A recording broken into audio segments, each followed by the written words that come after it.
Cześć, dzień dobry. Mówi Dorota Freitag z Kreatywnie.com. Dziś mam dla Ciebie powertexową dynię i tym razem jest to dynia, która powstała ze zwykłej reklamówki i resztki folii, czyli taka recyklingowa, zrobiona od zera specjalnie dla Ciebie, żeby zobaczyć, że nie tylko gotowe przedmioty można powertexem dekorować, czyli robimy ją od zera. Resztka folii z paczki, do tego na wierzchu reklamówka, żeby nadać jakiś taki w miarę kształt. No i trochę się namęczyłam ze sznurkiem. Jest to sznurek papierowy, nie ma to najmniejszego znaczenia. Pomyślałam, że użyję papierowego, bo on się w razie czego utwardzi powertexem. Dodatkowo zawiązujesz sznurkiem tak, żeby powstały wyraźne przegródki i najlepiej, żeby były lekko asymetryczne. Czyli żeby ta dynia nie była taka idealna w kształcie, tylko taka bardziej zbliżona do naturalnej. Ja musiałam tak podociągać ten sznurek i kiedy już byłam zadowolona, tak plus minus z kształtu, to zaczęłam używać taśmy malarskiej, wyraźnie zaznaczając te zagłębienia, te właśnie przegródki. Okleiłam całą dynię bardzo dokładnie, dlatego że powertex nie trzyma się folii, ani folii aluminiowej, natomiast bardzo dobrze trzyma się taśmy malarskiej, bo jest to papier i ta dynia dzięki temu się pięknie utwardzi. Kiedy dokładnie okleiłam całość, przydałoby się coś, co nam tą dynię dodatkowo utwardzi, bo sama taśma malarska pomalowana powertexem to będzie troszkę za mało. Użyję takich jednorazowych ściereczek do kupienia w zwykłych sklepach takich z gospodarstwem domowym.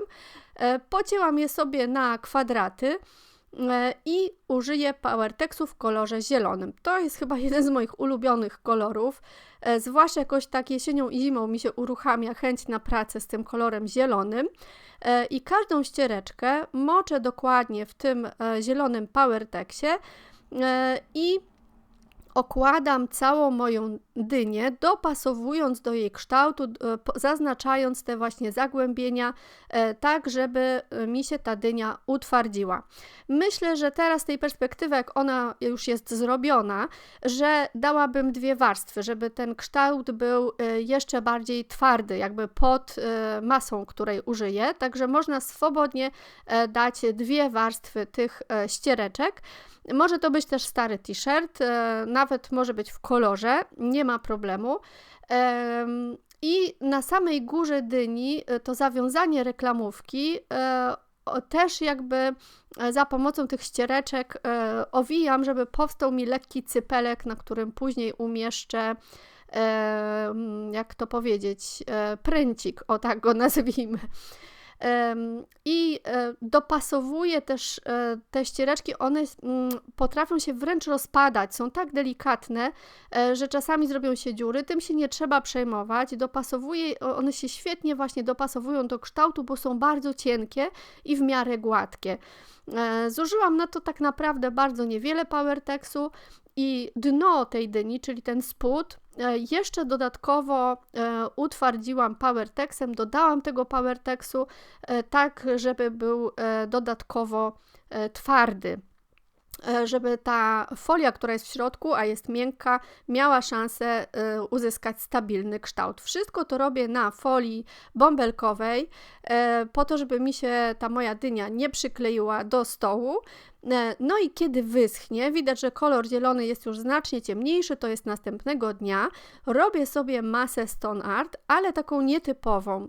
Wsypuję troszeczkę proszku Stone Art do powertexu zielonego, ale w takiej ilości, żeby nie zrobić plasteliny jak zwykle, ale żeby zrobić taką półpłynną pastę, można powiedzieć masę.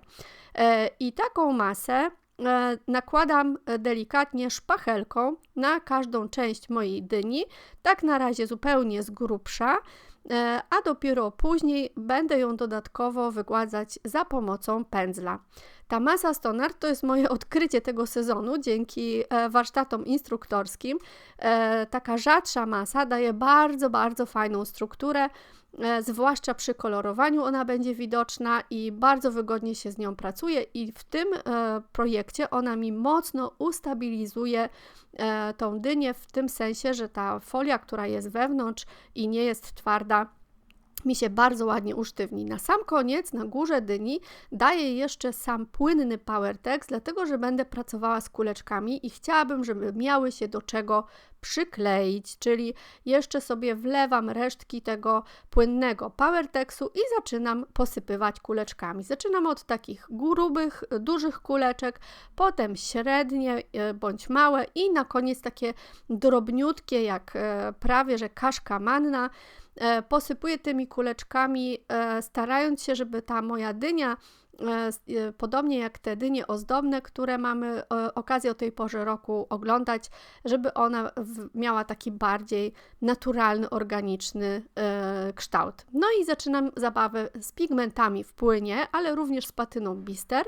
Najpierw używam pigmentu zielonego, trzeba je bardzo dobrze wymieszać, żeby się ten pigment rozprowadził porządnie w pojemniku i w momencie, kiedy pigment zielony już będzie w takiej ilości, która mi się wydaje odpowiednia, dużo pigmentu żółtego na górę, on też łagodzi tą zieleń, troszeczkę wprowadzam patyny Bister na górę, ale tak troszeczkę, natomiast głównie tym brązowym Bisterem pracuję od dołu, po to, żeby dać takiego swojego rodzaju cieniowanie od dołu.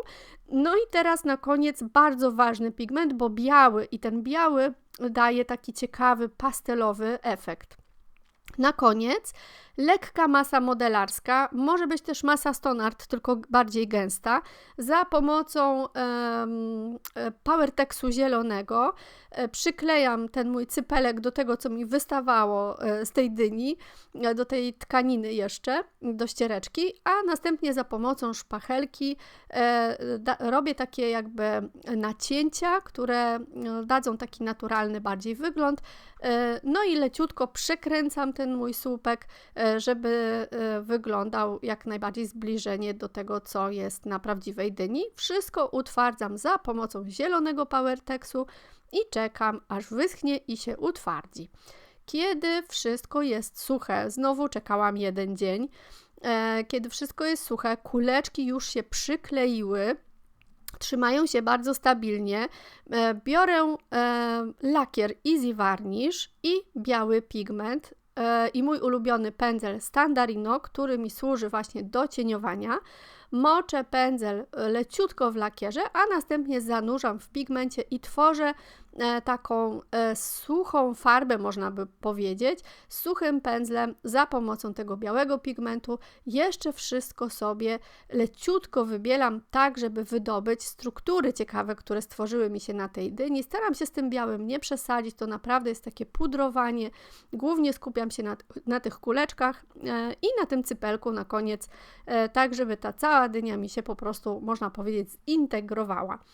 No i tak jak widać, ze zwykłej resztki folii, która wzięła się u mnie z paczki i z masy Stone Art i PowerTexu, można stworzyć stabilną konstrukcję dyni w dowolnym rozmiarze i sobie ją utwardzić. Jeżeli chciałaby się wynieść na zewnątrz, to koniecznie zabezpiecz ją lakierem albo tym Easy Varnish, który właśnie widać, albo lakierem przynajmniej w sprayu lub woskiem w sprayu, są różne możliwości. I tak z takiej zwykłej właśnie kulki folii powstała dynia. Mi się osobiście bardzo podoba, wyszło coś innego niż w zeszłym roku. Mam nadzieję, że Tobie również się spodobało. Pobaw się kolorami. Do zobaczenia w kolejnym filmie. Pa!